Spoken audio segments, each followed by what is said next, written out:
దాని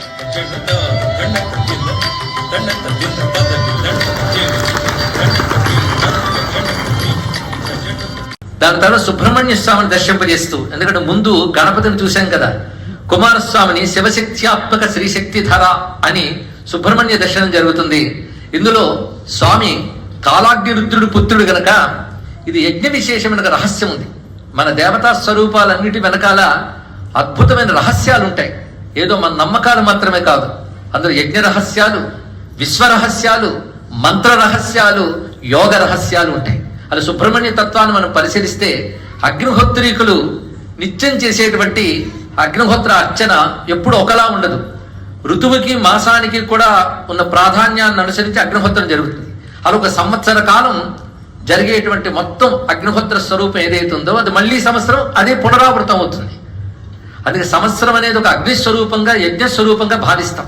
కనుక సంవత్సరం అనగానే 6 ఋతువులు 12 మాసాలు, 6 ఋతువులే 6 ముఖాలుగా, 12 మాసాలు 12 చేతులుగా కలిగి యజ్ఞంలో ఋతువుల్లో వచ్చే మార్పులన్నీ పింఛం విప్పి నెమల్లా ఉంటే దానిపై అధోరోహించి కనబడేటువంటి సంవత్సరాగ్ని స్వరూపుణ్ణి ఈ కీర్తనలో మనం దర్శిస్తాం. షడ్ఋతుముఖ ద్వాదశ మాసకర సంవత్సర బంధి స్వరూపక కాలకాల తేజాలయాత్మక కార్తికేయ జ్యోతిర్మయ మురుక అంటూ శివశక్త్యాత్మక కీర్తన.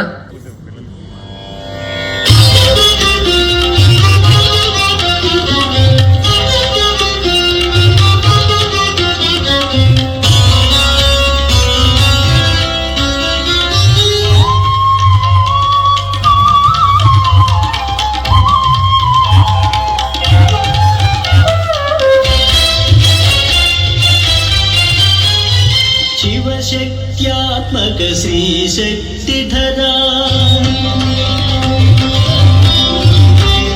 శివశక్త్యాత్మక శ్రీ శక్తిధరా అవనతోస్మి మామవ శరవణ భవ శివశక్త్యాత్మక శ్రీ శక్తిధరా అవనతోస్మి మామవ శరవణ భవ శివశక్త్యాత్మక శ్రీ శక్తిధరా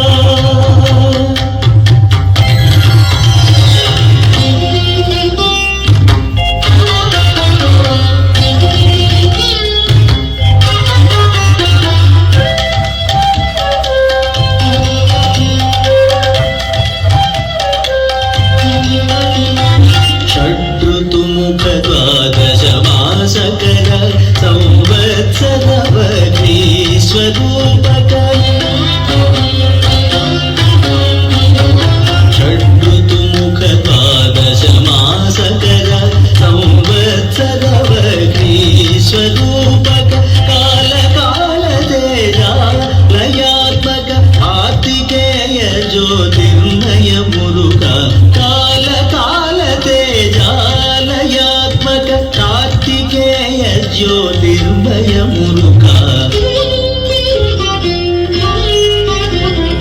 శివశక్త్యాత్మక శ్రీ శక్తిధర అవనతోస్మి మామవ శరవణ భవ శివశక్త్యాత్మక శ్రీ శక్తిధర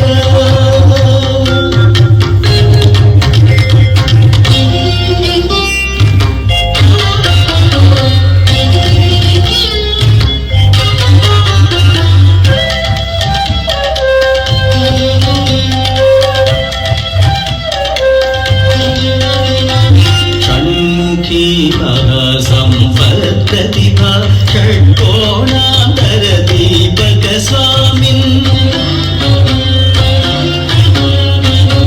षण्मुखी महासंपत् प्रतिभा षट्कोणांतर दीपक स्वामिन् कविमूर्धन्य स्कन्द महात्मन् उरुगुहतुभ्यं शरणागतोऽस्मि कविमूर्धन्य स्कन्द महात्मन् उरुगुहतुभ्यं शरणागतो